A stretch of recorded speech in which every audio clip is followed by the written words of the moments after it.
ഫ്രണ്ട്സായിട്ട് ഗോവയിൽ 2 വീലർ എടുത്ത് കറങ്ങാൻ പ്ലാൻ ഉണ്ടെങ്കിൽ ഈ പറയുന്ന കാര്യം ശ്രദ്ധിക്കുക, ഇല്ലെങ്കിൽ 8 മണി കിട്ടും. ഞങ്ങൾക്ക് കിട്ടിയൊരു എക്സ്പീരിയൻസ് പറയാം. ഞങ്ങൾ മഡ്ഗോൺ റെയിൽവേ സ്റ്റേഷനിൽ 12 മണിയായപ്പോൾ എത്തി. ഞങ്ങൾക്ക് 2 ദിവസം ആവശ്യത്തിന് വണ്ടി വേണമായിരുന്നു. അങ്ങനെ 2 വീലർ റെൻറ്റിനെടുത്ത്.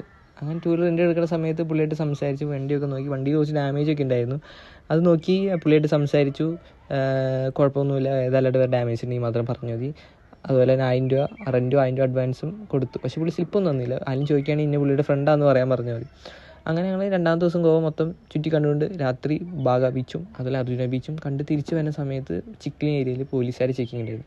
അവിടെ വെച്ച് ഞങ്ങൾ പിടിച്ച് വണ്ടി കണ്ടപ്പോഴത്തേക്ക് ഞങ്ങൾ ഞങ്ങൾ പിടിച്ച് നിർത്തി കുറേ കാര്യങ്ങളൊക്കെ സംസാരിച്ചു. അപ്പോൾ വണ്ടി ഐഡിയെന്ന് വെച്ചപ്പോൾ ഫ്രണ്ടിൻ്റെ വണ്ടിയാണെന്നൊക്കെയായിരുന്നു ആദ്യം പറഞ്ഞു. പിന്നെ അവർ സംസാരിച്ച് കഴിഞ്ഞപ്പോൾ അവർക്ക് മനസ്സിലായ കാര്യം മനസ്സിലായത് മഞ്ഞ നമ്പർ പ്ലേറ്റ് അല്ലെങ്കിൽ ബ്ലാക്ക് നമ്പർ പ്ലേറ്റുള്ള വാഹനമാണ് അവിടെ റെൻറ്റിന് കൊടുക്കാൻ പാടത്തുള്ളൂ. അതായത് മറ്റുള്ള വാഹനം നമുക്ക് യൂസ് ചെയ്യാൻ പറ്റത്തുള്ളൂ, പ്രൈവറ്റ് വാഹനം യൂസ് ചെയ്യാൻ പറ്റില്ല. അത് ഇല്ലീഗലാണ്. നമുക്ക് ഇല്ലീഗലാണ്. 5000 രൂപ 10000 രൂപ ഫൈൻ വരുന്ന ഒരു കേസും കൂടെയാണ്.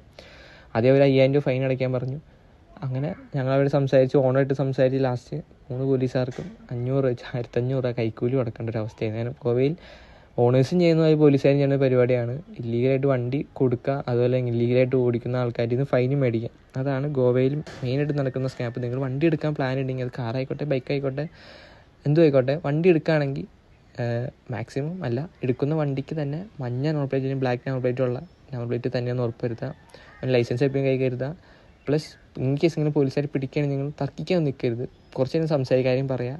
എന്നിട്ട് അവർ പറയുന്ന എമൗണ്ട് കൊടുത്തിട്ട് ഇറങ്ങാമെന്നുള്ളതാണ്. ഇല്ലെങ്കിൽ നിങ്ങൾക്ക് ആ ഗോവൻ ട്രിപ്പ് തന്നെ വേസ്റ്റ് ചെയ്യും.